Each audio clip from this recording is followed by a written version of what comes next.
Ok, entendi. Ok.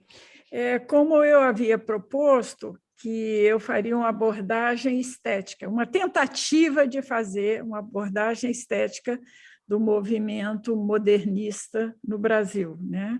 Ou seja, principalmente sobre a semana de 1922. O modernismo é como uma reverificação da inteligência nacional. Modernismo é o maior movimento que já se verificou no Brasil, no sentido de um balanço do que é a sua realidade, com orientação eminentemente crítica, de modo a substituir o falso e o verdadeiro pelo autêntico e atual. É difícil fixar marcos, mas é necessário, né? E é preciso e é comum datar a Semana de Arte Moderna, de fevereiro de 22, como um marco. E é interessante notar que ontem eu estive, foi ontem, anteontem, ontem, na exposição que aconteceu ali no hall do Teatro Municipal de São Paulo. Hoje está no Globo. Que é a segunda exposição que ocorre em 100 anos naquele espaço, né? Então, tem aí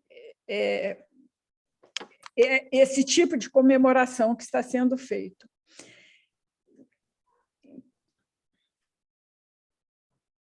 Então, tem esse traço eminentemente crítico, de modo a substituir o falso e o verdadeiro pelo autêntico e atual. É difícil fixar marcos. É comum datar a semana de fevereiro de 22, mas não é possível determinar quando acaba. Se é que já terminou. Em sentido estrito, de 22 a 30, 1930. Se você dá uma maior extensão, seria de 22 a 45. E uma maior amplitude seria de 22 aos nossos dias. Se o conceito básico de história é a temporalidade, é preciso criar e produzir alguns marcos. Em certos instantes, porém, assiste-se a algo que é novo ou parece novo, quando se fixa o marco de uma mudança que pode ser superficial ou profundo. Se o processo é uma cadeia contínua, o certo é que há rupturas. Eu faço aqui um paralelo da história enquanto história e da história do sujeito, nessa questão de rupturas, de saltos, de pontos e de mudanças. Como gosta de lembrar Bertrand Russell, citação, o universo é todo feito de pontos e saltos.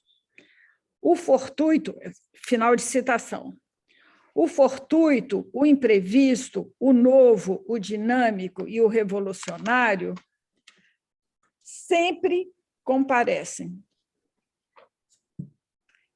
Parece-nos razoável o conceito, embora, a nosso ver, ele não se aplica com rigor ao modernismo no Brasil, porque ele foi longamente preparado. Quer dizer, então, como é que nós faríamos essa demarcação? Eu diria, pela comemoração dos 100 anos, que foi amplamente divulgada, amplamente festejada, que a semana de 22 ainda está presente, 100 anos depois. O que antecedeu a essa semana? Já em 1912, com a chegada de Oswald de Andrade, com a novidade de futurismo, em 1914 é a vez de Anita Malfatti, que exibe o expressionismo que aprendeu na Alemanha, que é muito mal recebido e sem repercussão. Em 1915, Oswald funda o jornal O Pirralho, que se bate por uma pintura nacional. Mas o que é mesmo digno de nota que se dá a estreia de Mário de Andrade, com o nome de Mário Sobral, em um trabalho que é intitulado Há uma gota de sangue em cada poema, que, sem ser propriamente moderno, ainda marcado pela poética vigente, tem elementos novos. O mesmo se pode falar de Manuel Bandeira, quando escreveu A Cinza das Horas. Também Guilherme de Almeida, quando escreve Nós. E Menotti Del Picchia, que obtém consagração com Juca Mulato. E eu tenho que fazer uma parte aqui, porque, como eu tive editora, né, e nos anos 70 eu tive a oportunidade de conhecer o Menotti Del Picchia. Então, uma figura bonachona, gorducho, simpático. Então, quando eu li, comecei a pesquisar, eu disse assim, olha como eu sou antiga, né? Então, ele faz, com grande sucesso, Menotti Del Picchia obtém a consagração com Juca Mulato. O fato mais notável, no entanto, é que vai fazer de 1917 um precursor mais significativo, que é a exposição de Anita Malfatti, que traz da Alemanha, Anita Malfatti, que, além do expressionismo que aprendeu na Alemanha e que já exibira antes sem sucesso, a experiência que ela teve também nos Estados Unidos. Isso também sem falar na sua originalidade própria. O que exibe agora, Anita, é forte demais para o convencionalismo reinante, transformando-se a exposição em escândalo, e esse escândalo cresce de proporções com um artigo escrito por Monteiro Lobato. Como eu falei para vocês, eu deixei o meu trabalho em São Paulo, e aí todo o que antecedeu,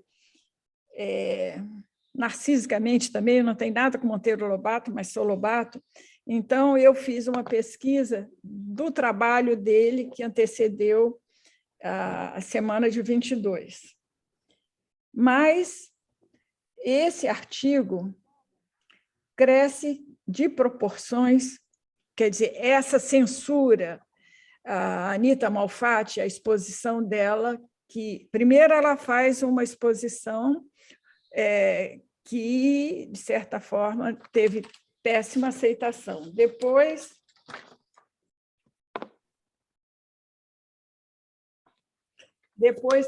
com a experiência nos Estados Unidos, ela já começa a ser um pouco mais bem vista.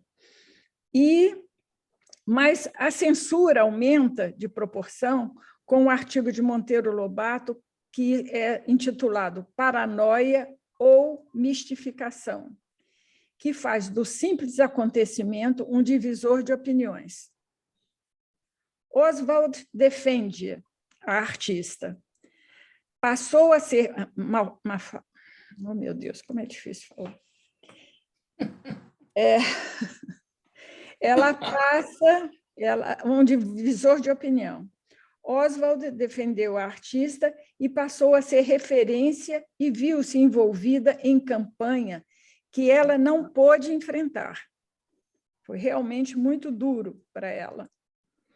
Daí, Lorival Gomes Machado dizer ser ela, citação, a protomártir de nossa renovação plástica. Oswald, em 21, anuncia o grupo modernista em artigo que provoca a sensação. O meu poeta futurista sobre Mário. E também com Pauliceia desvairada, com citação de versos que causam espanto. Chega-se a 1922. A ideia cresce porque ela, inicialmente, de Cavalcante, pretendia estando numa livraria, pretendia que se fizesse uma exposição na própria livraria.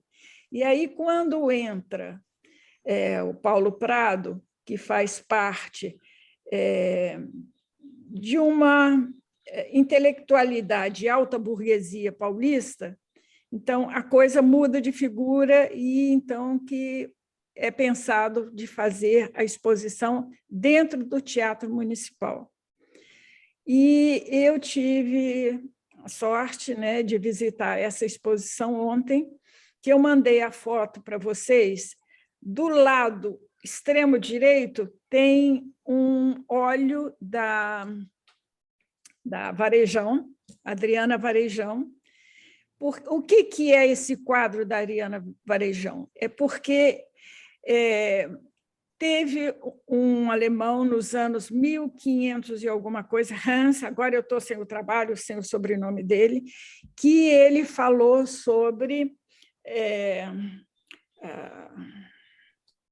oh, meu Deus, pessoa que come gente, Antropófago. Que os índios tupiniquins e tupinambás eram antropófagos. Então, ficou essa ideia de antropofagia. E a Adriana, o que ela faz? Ela faz uma foto, quer dizer, retrata, e com a cabeça dela na mão. Então, é esse azulejo que está em exposição lá, é uma figura que tem a cabeça da própria Adriana na mão. Outra coisa muito importante que eu me emocionei é que, ao lado, vocês veem uma escultura de bronze. E é de São Sebastião. Só que São Sebastião, retratado, eu tenho as datas da Adriana, foi em 2005 que ela fez esse quadro. E essa escultura, eu não estou me lembrando muito bem, mas é um garoto, um molequinho negro, que está com os olhos vendados, é o São Sebastião. E, em vez de flecha, ele coloca furos de balas. Então, quer dizer, seria o São Sebastião moderno hoje. Negro, pivete... Não é flechado, é negro, pivete, que é atingido por balas.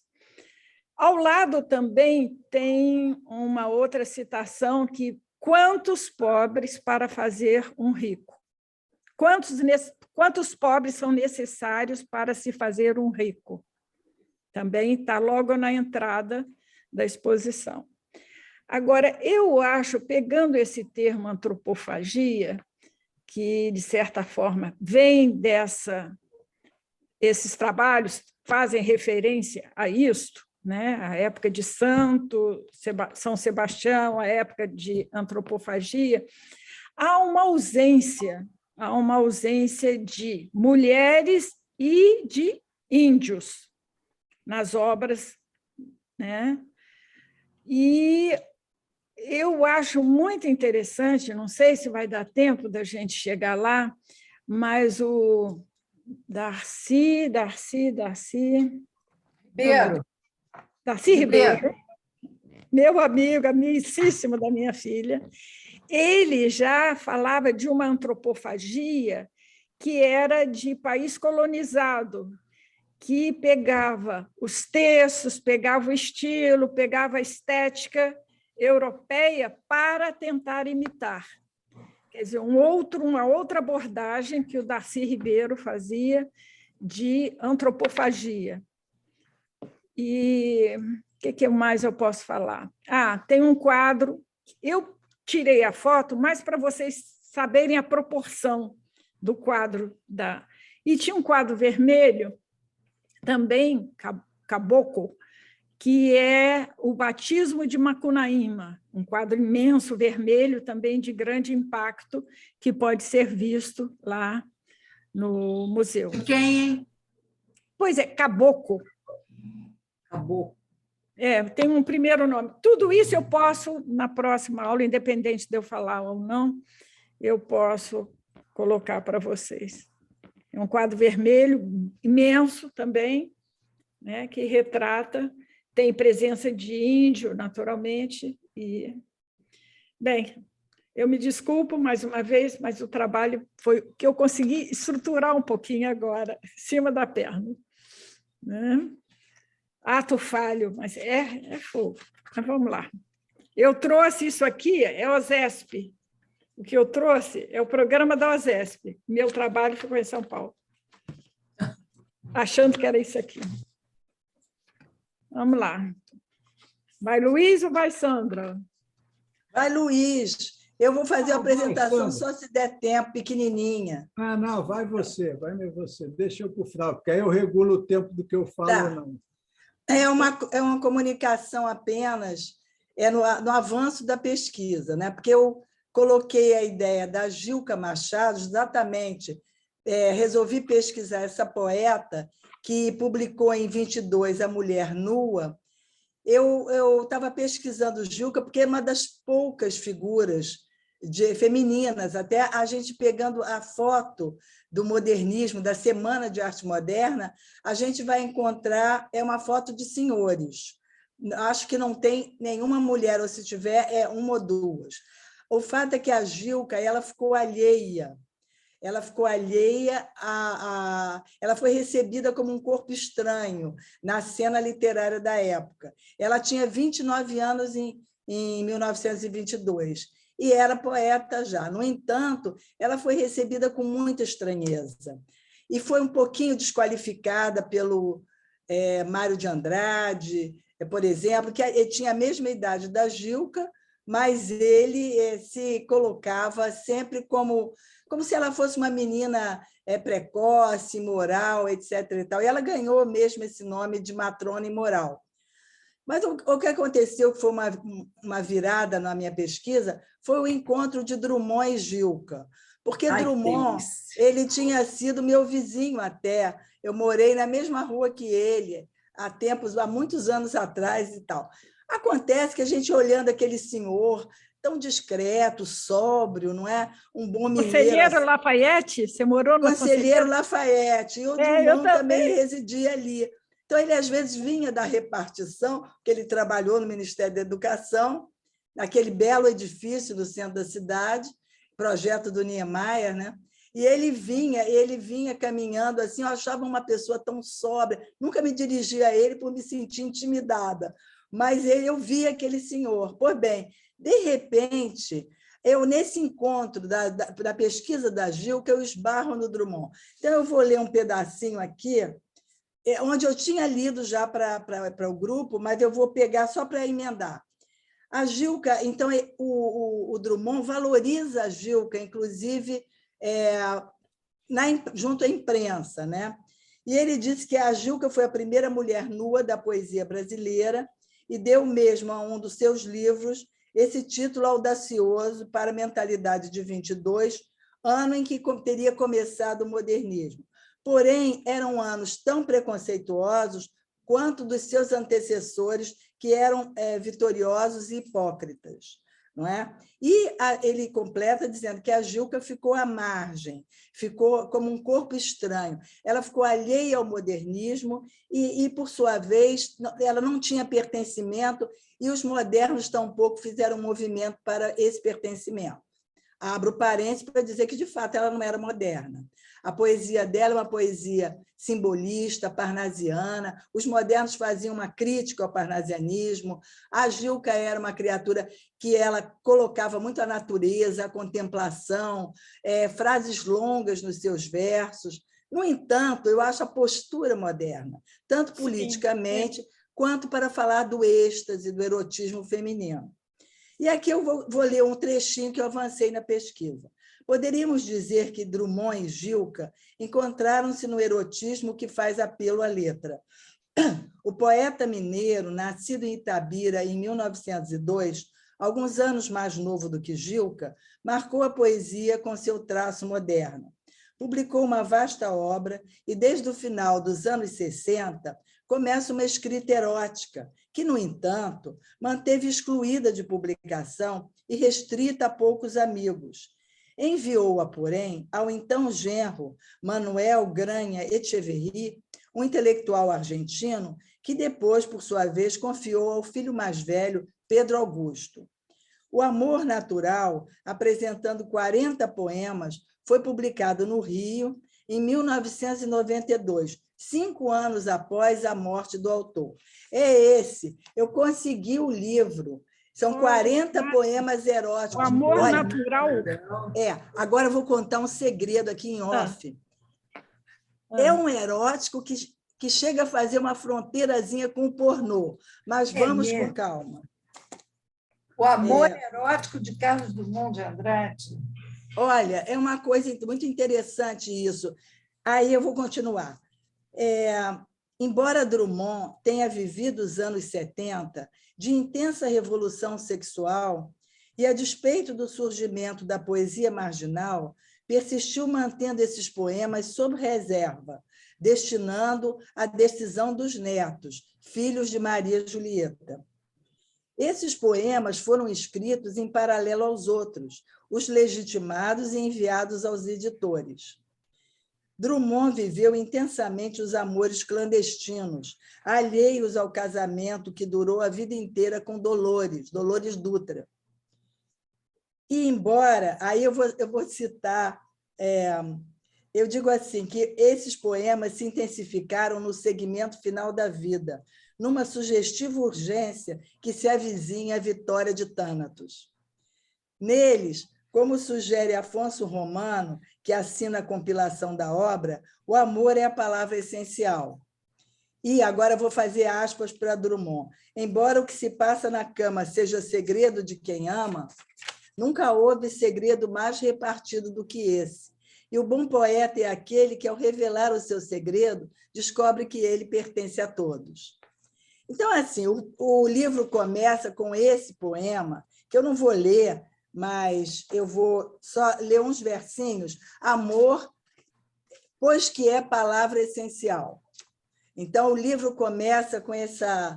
Parece até um pouco Vinícius, assim, na hora que ele começa, mas não, logo muda. Olha só. Amor, pois que é palavra essencial. Comece essa canção e toda envolva. Amor guie meu verso e, enquanto guia, reúna alma e desejo, membro e vulva. Olha. Quem ousará dizer que ele é só alma? Quem não sente no corpo a alma expandir-se até desabrochar em puro grito de orgasmo num instante de infinito? Que lindo! Então, esse aqui é o começo do livro. Agora eu vou ler um versinho só do poema intitulado Chão é Cama.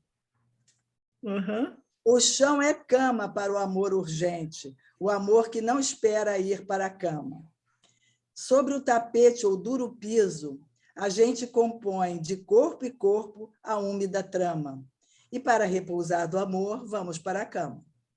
Uau, que lindo! Agora eu vou ler um pedacinho de Sob o chuveiro a mar. Sob o chuveiro a mar. Sob o chuveiro a mar, sabão e beijos, ou na banheira a mar, de água vestidos, amor escorregante foge, prende-se, torna a fugir, água nos olhos, bocas, dança, navegação, mergulho, chuva, essa espuma nos ventres, a brancura triangular dos ventres, a brancura triangular do sexo, é água, esperma, é amor se esvaindo ou nos tornamos fonte?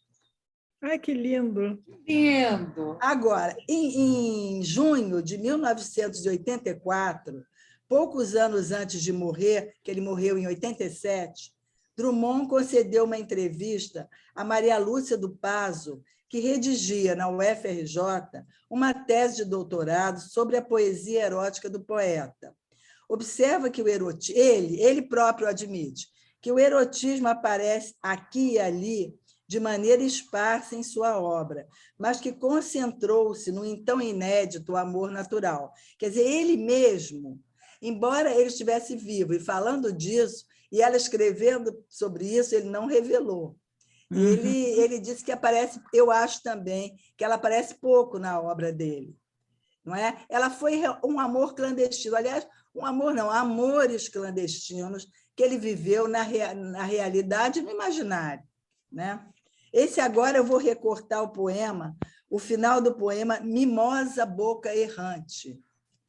Mimosa boca e santa, que devagar, devagar vais desfolhando a líquida espuma do prazer em rito mudo, lenta, lambente, lambilosamente, a boca, o próprio fruto e o fruto a boca.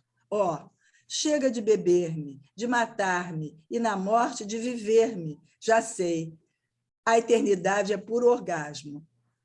Que lindo! E assim vai o poeta despedindo-se da vida numa fusão ou será proximidade do erotismo que confina com a morte. Então, é apenas um passinho nessa direção, nesse encontro que faz apelo à letra da Gilca e do Drummond. Assim, a Gilca tinha 29 anos na semana de 22, ele tinha 20. Quer dizer, ele foi um poeta que veio a se desenvolver muito mais na maturidade. Ele era ali uma figura, não morava ainda nem no Rio de Janeiro, nem em São Paulo, morava em Belo Horizonte, mas ele tem faces, agora está me parecendo, uma descoberta de outras faces da poesia, porque você repara, ele é bem moderno. Depois, numa outra oportunidade, eu faço um contraponto entre a poesia dos dois e onde houve esse encontro. São formas de versejar totalmente diferentes, que, no entanto, encontraram a sua temática no erotismo. No caso de Drummond, altamente clandestino. E no caso de Gilca, que era mais audaciosa, de forma assumida. Então, era isso que eu queria trazer. Vai ver que ela comeu ele. Olha, ela virou mesmo matrona imoral, sabe? Agora pode ter acontecido que ela virou dona de pensão. E ela era muito boa cozinheira. E os poetas se reuniam ali. Podia ser que ela tenha preparado uma feijoada. Ô, Sandra, aprendeu tudo sobre sexo com ela. Sandra, eu morei uns 10 anos na Rainha Elizabeth. Sei. E, de vez em quando, no final da tarde, que eu tinha filhos pequenos, saía, aquela coisa assim, e ainda se podia circular a pé. Sim. E aí eu via o Drummond passar com uma senhorinha que ele levava até o ponto do ônibus ali, em frente a uma casa de ferragens na Visconde de Pirajá, tinha um ponto ali. Ele saía de casa, ia com uma senhorinha. Bom, a esposa dele era uma senhorinha. Agora, mas por que ia levar todo final de tarde no ponto de ônibus? Pode ser que fosse alguma outra pessoa. Ele morava com Dolores e a filha Maria Julieta. Depois, Maria Julieta se casou e foi para a Argentina.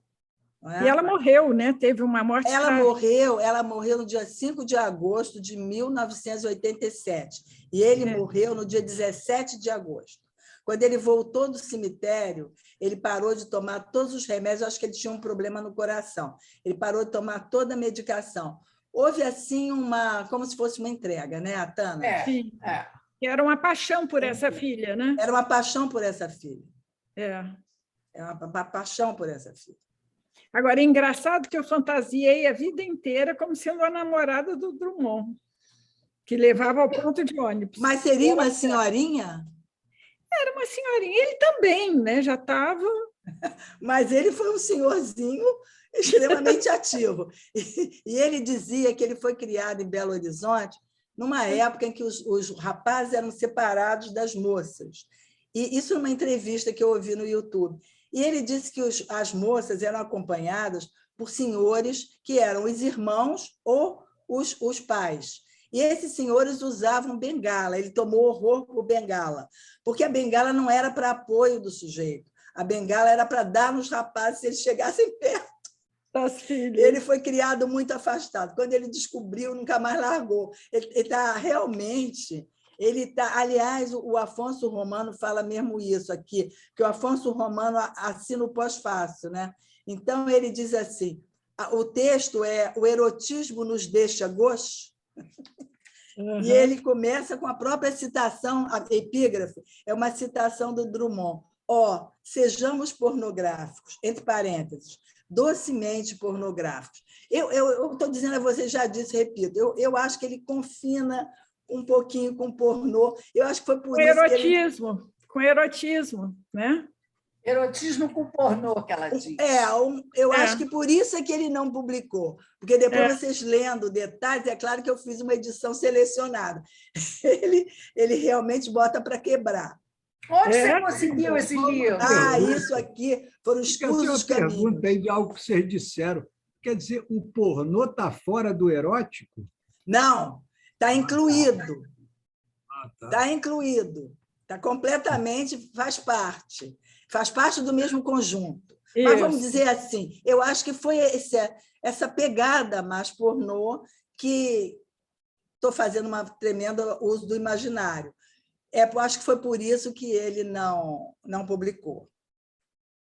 Não legitimou. E esse livro a gente delas. pode comprar, Sandra? Olha, toda a edição do Drummond está sendo revista e republicada. Então, vai ser.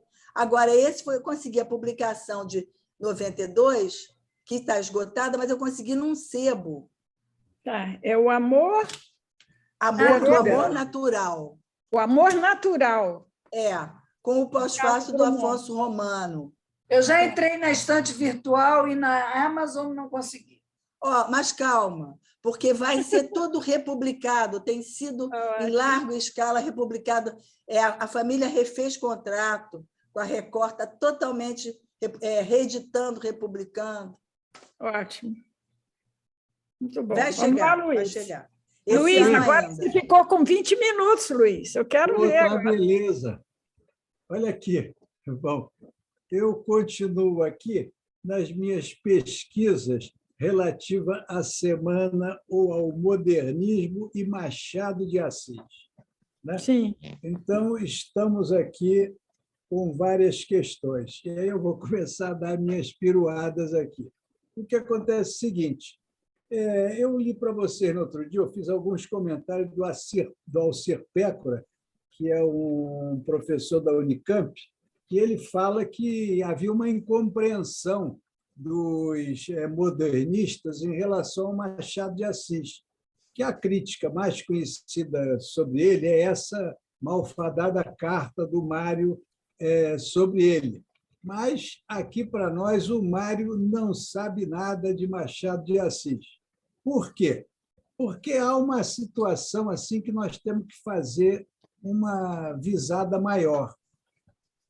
As críticas que fizeram ao Machado de Assis, ou mais caracterizadas a do Mário de Andrade, que chega a dizer quase que ele é um parnasiano, mas se nós pegarmos, eu não quero ficar muito preso na questão da literatura em si, mas se nós pegarmos o que é o parnasianismo e o que seria o modernismo, o Machado de Assis se encarna, com alguns livros dele, inteiramente no modernismo. Tanto que tem um escritor, o Joseph Bath, que diz, né, que o Machado de Assis ele é um proto-pós-modernista. Um proto-pós-modernista. Não é modernista, não.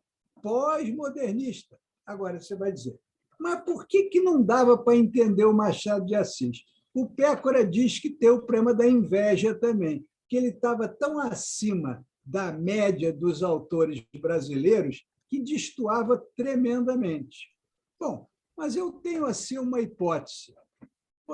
Eu li para vocês aqui no outro dia, né, numa comemoração que houve no MAN, em homenagem ao modernismo, que eles botaram foi psicanálise e foi esse que está aqui, né? Que eu até tenho, que tem na capa aqui o Freud e tal, não sei o quê. Brasil, modernismo e psicanálise. Eles pegaram 3 frases, né? Uma do Oswald de Andrade, uma do Mário de Andrade e uma do Alcântara Machado, e botaram no programa deles. Em 1928, eu já disse isso para vocês, mas vou repetir porque é interessante. Em 1928, disse Oswald de Andrade: viva Freud e nosso padrinho, Padre Cícero. Modernismo do Oswald de Andrade. Mário de Andrade. Aí veio o Mário. Aí o Mário já diz uma bobagem, não leu com atenção o Freud. o subconsciente que prestidigitador, quer dizer, que ilusionista. O subconsciente que não entendi. As, O subconsciente não entendi. o subconsciente que prestidigitador. Isso é um nome bonito para ilusionista, um cara que está te iludindo. Tira da carne as coisas mais inesperadas. Está no livro dele, Amar, Verbo Intransitivo. Isso em 27. Oswaldo de Andrade, a de cima, Viva Freud e o Padre Ciso, 28. E Alcântara Machado, em 36, mas obra póstuma. Aí ele fala, o doutor Samuel pôs um profundo sarcasmo. Aí ele fala, não foi isso não, minha senhora, a razão é outra. Eu conheço bem esses temperamentos. Freud explica isso. Quem? Freud. A senhora nunca ouviu falar em Freud? Não, quero dizer, pois Freud explica o caso perfeitamente. Esses nervosismos subitâneos, essas explosões. Bom, eles já estavam citando Freud, falando de psicanálise, mas não tinham entendido nada da psicanálise. Então, o que acontece? Eles pegaram o Machado de Assis, com essa psicanálise meio selvagem aí que eles estavam, e começaram a fazer o quê? O tempo das psicobiografias. O maior conhecido é Eugênio Gomes, o livro dele tem aí.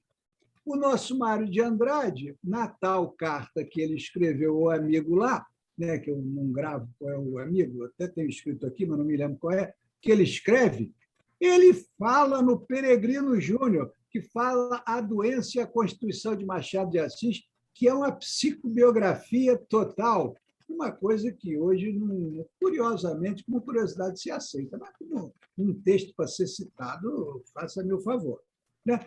Então, o que acontece? Como eles não entendiam nada de psicanálise, eles não pegaram o Machado pelo lado mais importante dele, que é o do mundo psíquico, né? Que é o tal do romance psicológico que fala o Freud. Se você pegar, aí pelo modernismo, vamos pegar um deles, Brás Cubas. Brás Cubas hoje tem uma repercussão que não teve naquela época.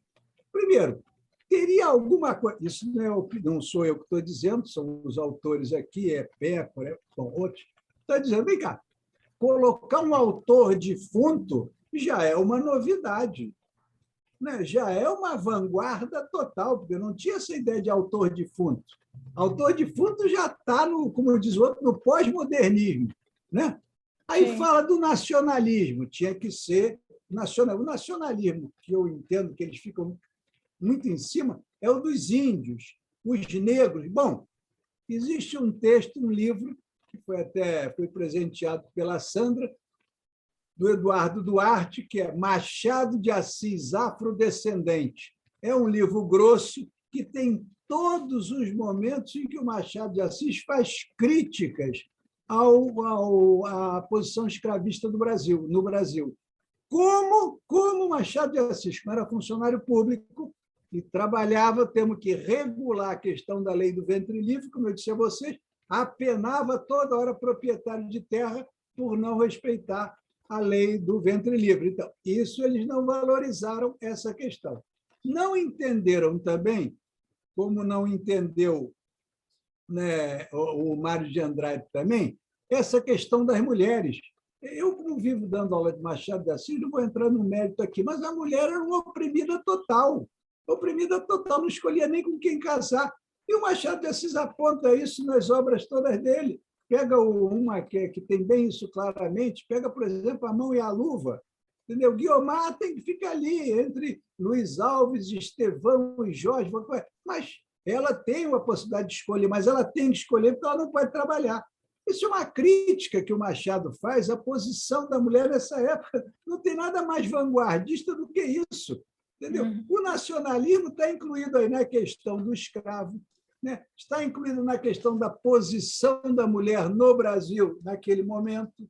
Né? Então, obviamente, você não pode, né, desqualificar essa questão. E a coisa que mais é comentada no texto do Brás Cubas, que, como eu digo, né, é a 4ª edição, que dizem que é uma maravilha nos Estados Unidos, com a explicação toda da tradutora, inclusive tem um texto só que eu tenho, da tradutora explicando como fez a tradução e por que fez assim o assado, porque nas traduções anteriores se perdiam várias coisas que ela, conhecedora profunda do português, arrumou, né? Que é a coisa mais sensacional do mundo, que é o velho diálogo de Adão e Eva, que bota uma transa com pontinhos, que, como se diz, o cara preenche como quiser, né? Mas você bota nos pontinhos ali, né? Você botar como é que é. Agora, isto é altamente vanguardista, isso era completamente fora da época. Isso não tem nada de parnasiano, isso tem de moderno, e até podia ter um moderno mais avançado ainda. Mas isso eles não conseguiam valorizar, porque eles ficavam muito mais presos à questão. Como é que um camarada, não é bem assim a história, mas na época era assim, pobre, preto, gago, de mãe lavadeira, tudo isso hoje está modificado. A mãe não era lavadeira, ele não era pobre, né? Ele era classe média, ele era um agregado, ele vivia dentro da casa da madrinha. Outra coisa, Machado de Assis tinha uma cultura quase que enciclopédica, porque ele leu vários autores, né? Até ele faz, como eu já disse na live que eu fiz até uma vez na escola sobre Brás Cubas, ele disse, para ler Brás Cubas precisa do Google, porque ele faz tantas citações de tantos autores, de tantas situações, que você não tem como conhecer aquilo tudo. Mas ele, bem, pesquisou e se arrumou, né? Tanto que tem a outra coisa também que é considerada uma coisa de vanguarda, que é as duas posições que ele faz de misturar, né, o autor com o personagem. É o autor, quer dizer, o que está fazendo o discurso, o narrador, melhor dizendo, o narrador com o personagem. Em Brás Cubas, é Brás Cubas que fala depois de morto. Então, é Brás Cubas falando, é o personagem falando. Não é aquele, como eu citei em Guiomar, né? Como é A Mão e a Luva. É um narrador onisciente que vai dizendo que sabe de tudo, né? Ele faz a mesma coisa em Dom Casmurro. É Bento Santiago que vai contar a sua história, né? É o narrador que é o autor da vida dele, digamos assim. Então, isto não tem nada, né, de parnasiano, né? Ele já arruma um outro estilo de montagem, porque no parnasianismo ficava muito enfatizado que a forma em detrimento do conteúdo. Mas Machado de Assis é puro conteúdo, né? A forma é maravilhosa, mas é puro conteúdo. É mundo psíquico o tempo todo, né? Ele vai, inclusive, aprimorando a coisa até chegar para o mundo psíquico, como eu digo, né?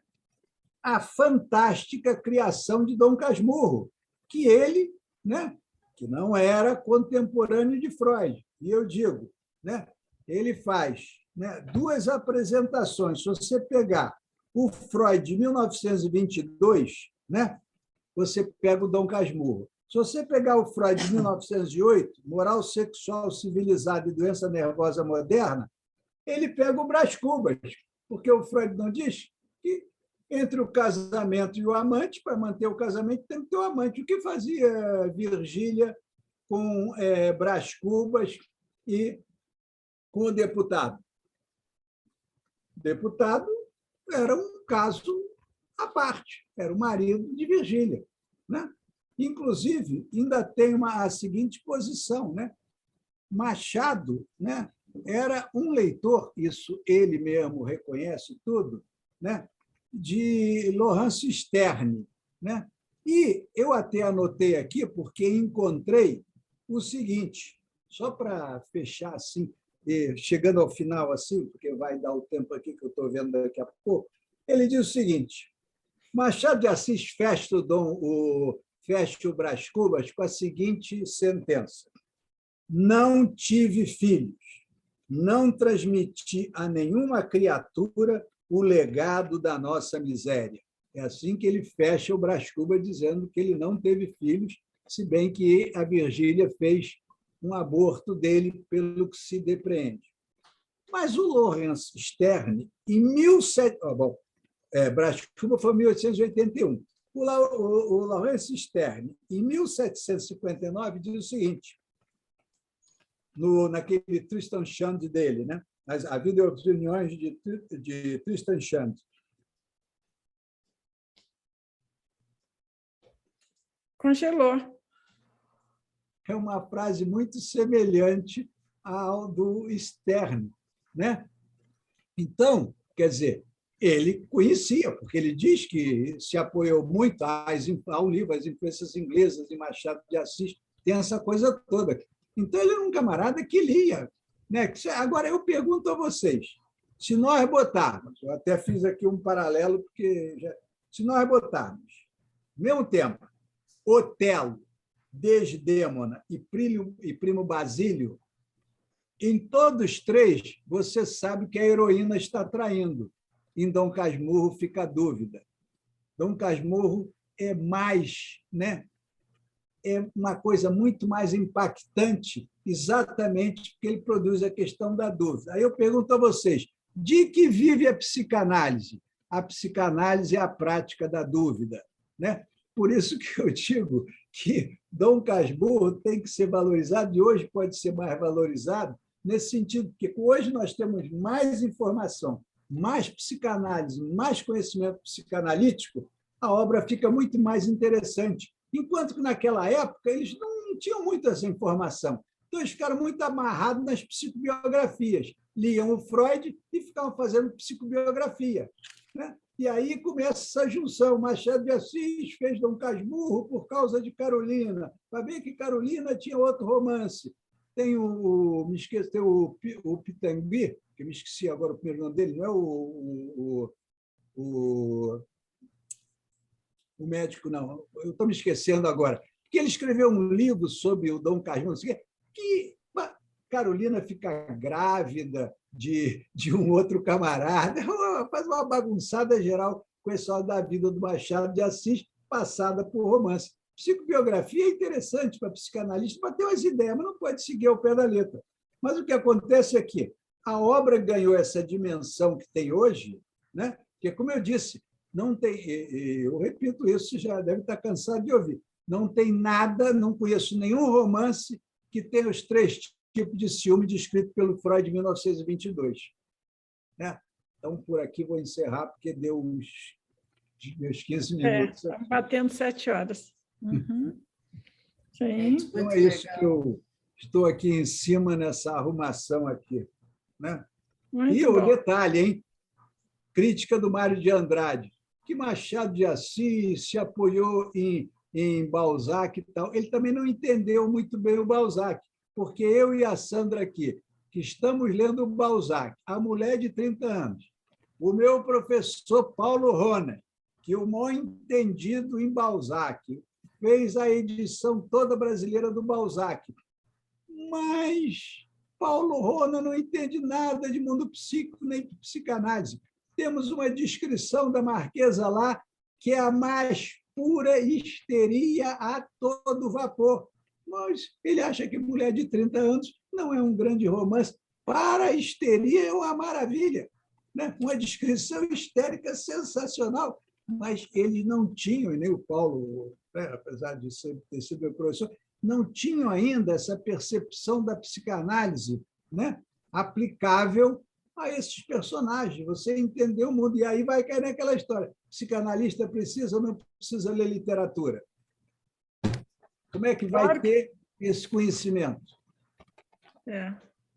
Inclusive, aí eu até faço um comentário, Luiz Alberto. Essas psicobiografias se referiam ao momento que a cultura não estava ainda interpretada. Não é? Hoje em dia, a cultura já está mais do que interpretada. Então, a gente tem que manter como Machado o enigma, a condição da dúvida, daquilo que pode ser visto de mais de uma maneira. Eu acho realmente Machado totalmente vanguarda. Você fazendo um paralelo de forma e conteúdo do que ele ilustra, inclusive, você vê a modernidade de pegar a subjetividade da mulher. Sim, sim. Uhum. Na psicanálise, se você for falar a verdade... Pois é. Interpretar. Ou se você trouxer a interpretação pronta... Uhum. E fechada, né? Pronta e Fechada, fechada. fechada. É a Dançou. palavra. Pronta e fechada. É. Sim. Não, era Não. o que eles faziam uma passagem direta entre o texto e a vida do sujeito. Inclusive, existem interpretações datadas. Se você for se lembrar do seu primeiro analista, o que você ouviu, você vai ver que hoje em dia já soaria de maneira estereotipada. Sim, É verdade. sim. Os A freudianos. própria psicanálise mudou. Sim, É. sim. Sem dúvida. É preciso fazer ela crescer, não é? Não é frutificar.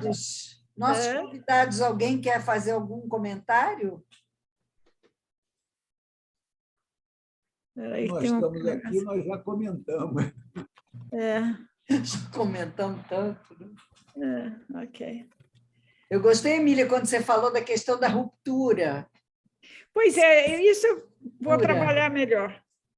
Mas é muito legal, né? Porque a semana de 22 foi uma ruptura, digamos assim. Eles consideraram uma ruptura. A vida do ser humano é feita de rupturas. Desde que nasce. Bertrand Russell acha que é pontos e saltos, né? Que é feita através de pontos e saltos. Mas é isso, vamos lá. Dia 20 agora é o próximo. Agora é então? só dia 20 de maio que estamos aqui. Eu estou viajando com a minha irmã. Dia 25, né? 23. 23. Mas 20 eu estou em São Paulo. Tá bom. Tá bom? Então, dia 20 estamos aqui. Estamos aqui. Beijo. Até já. Boa noite. Obrigada, Alexandre. Tchau. Obrigada, Alexandre. Obrigado a vocês. Tchau. Boa noite. Tchau. Tchau. Bom fim de semana. Vamos lá. Tchau, Alexandre Sandra. está aprendendo tudo. Emília Depois vai a fazer Veneza? prova, Alexandre. Não, eu vou a Viena. Fazer essa prova. Vou a Viena. Que bom, Eu tenho que um bom. sobrinho que mora lá, com filha, mulher, filho, e aí eu vou com a minha irmã e minha sobrinha para Viena. Há né? um brinde lá em Bergasse 19.